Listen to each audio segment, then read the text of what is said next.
Okay, if you clicked on this video, you probably want to know how to take height in Season 6. I'm going to give you everything you need to know to actually dominate high ground in Season 6 and in any season to come. This video is going to be universal, okay? Part 1 is going to be how to take high ground. Pretty basic knowledge, but I'll talk about it very in depth. We're going to break it down into solos, duos, and trios and how to take it. Part 2 is going to be when to take high ground, because I often see people take high ground way too early or way too late, and that's how you end up scuffing on height. You need to take it at a perfect time, and there's only a small window of time that you can take high ground. It's going to be a very complex video, but I'll try and explain it with a lot of text on screen and my voice, my vocals. I'll try and explain it as simply as possible, okay? And then part 3 is the final part of the video, so make sure you watch all the way through to part 3, because it is the most important part of the video, and that's why you should take high ground. Because I don't think a lot of people understand the reasons why to take high ground, and therefore that's why you mess up a lot. Because you're thinking just high ground is good. And there obviously is some obvious benefits, but I'll try and break them down as best as possible towards the end of the video. Now, before I get into part 1, I just want to give you a quick intro of who I am for people who are first clicking on this video and don't know who I am. Basically, I'm a Fortnite coach, and I'm trying to give out as much information as possible to help you dominate Season 6 and all the seasons to come in the future. So if this video does help you out, make sure to hit that sub button so you get all the best information, tips, strategy, everything you need as soon as possible. As soon as I drop videos, man, drop videos every weekday, Monday to Friday. Anyway, getting into the video, part 1, how to take high ground. Now, if I do look down, it's because I'm looking at my screen because I have a lot of numbers and I don't want to mess up. So in solos, only go for height when you have 400 plus materials in each category. So 400 plus wood, 400 plus brick, and 400 plus metal. And that equals to a minimum of 1,200 total materials. Okay? So in solos, only go for height when you have 1,200 total materials. I'm going to explain when to take high ground. So make sure if you are focusing on solos, duos, and trios, make sure to take screenshots of what I'm about to say. Or at least, save the video or something useful, man, because you might have to rewatch it to understand everything.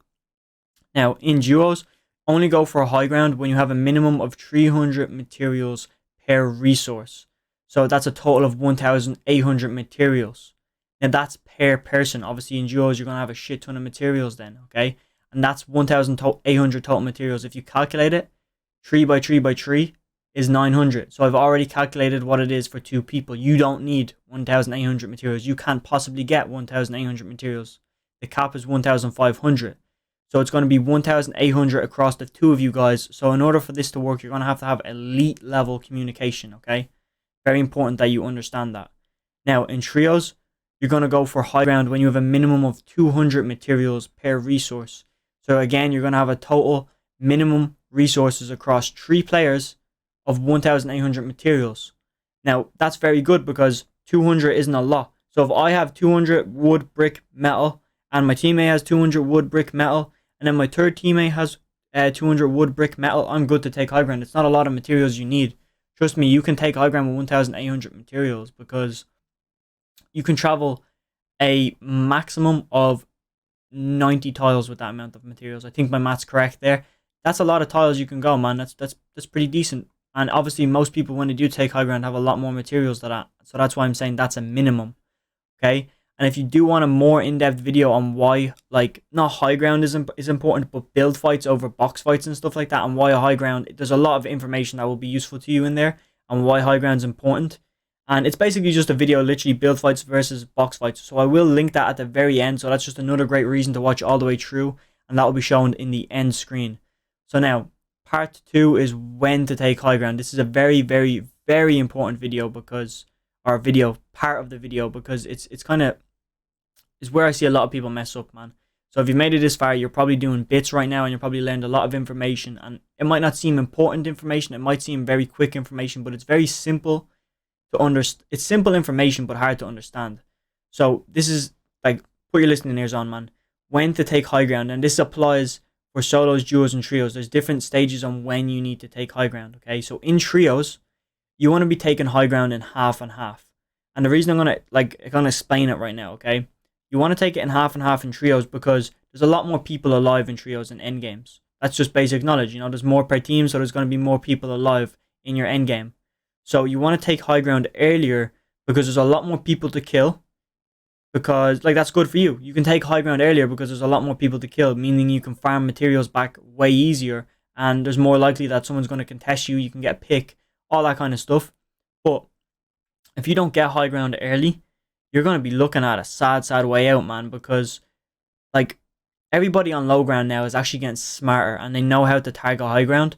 So if you're not getting high ground early and eliminating those players, like the only way to take out low ground without scuffing your game, because if you're on low ground, you're going to get griefed, man. That's where all the bottom feeders are. So the only real safe way to grief low ground is from high ground. Now that's going into more reasons on why you should take high ground, so I don't want to go down that road. You just need to know to take high ground in half and half, because again, there's more people, so there's more people to kill, but that also means there's more people that want to take high ground. So if you take it before them, there's going to be a less likely chance that they're going to contest you, because they're going to be scared and non-confident because they don't watch my videos. But anyway, then when we're moving on to duos, you want to take high ground in first moving. So you don't really want to take it in half and half, man, because zones can drastically change and you don't have enough materials in duos. Like you do between a duo and trio, like I said earlier, you do have the same amount of materials, but you don't have the same amount of eyes, so you can't make as many plays because there's not as much IQ, like an IQ total in your team, because you're one less brain. So it's going into more complex stuff right now, but just know in duos, take high ground in first moving if you can. Okay, that's just the basic knowledge right there. Okay, part 3 then, or part 2, at the end of part 2, I'm scuffing up here. But look, in solos, when you're going to take high ground, you should be taking it in first moving zone, but any zone after that is okay. So if you can't get a first moving, don't stress, get it in second moving zone. The reason you want to do that is because in solos, it's like unless you have max, it's very hard to make a long tarp before you run out of materials or get griefed, because there's less players on your team, which means there's less total materials to go around. And it's okay to stop people griefing you in duos, because if you're getting beamed from, I can't do my hand signals, but well, I can kind of. If you're getting beamed like from low ground and you're tarping and you're a solo, you have to hold. You have to like stay put and hold your tarp, because if he's shooting up and you keep running, you're gonna fall. So you need to stay put and hold, and he can hold you in storm. So he has a lot more power over you in like on ultimate low than you do on him in solos, because you can't shoot down at him when he beams up at you. So he can just keep doing that, and you have to stay in storm, or you have to drop and probably die, unless you're very, very good at waterfalling and know when to waterfall. So there's that end of it. And then in duos, you also have on the other hand that if you're on high ground, you can like do the same thing and hold, but your teammate on the other hand can beam back down. You get me? So you're holding the tarp, and then there's a guy beaming back up at you, your teammate can beam down at him. So that's why high ground is more overpowered in the likes of duos and trios, and it's not actually required in solos. But again, if you're going to take it in a moving zone. Take it late in solos. It's way more beneficial. Now, look, if you made it this far in the video, make sure you do hit that sub button, man. If you learned anything useful, okay, because I just genuinely want to help you. I don't care about my sub, like I do care if my sub count goes up, but I'm not doing it. Every subscriber is a person that I'm affecting and a person that I'm helping improve at the game. So I don't see you boys as numbers. Just know that I'm not one of them type of YouTubers, okay? But again, if you want to hit that sub button, it's fully up to you. And I understand if you don't want to, and this just might be a one-off video that's very helpful, okay? But look, moving into part 3, I want to try and help you a bit more while you're still here, okay? This is why to take high ground.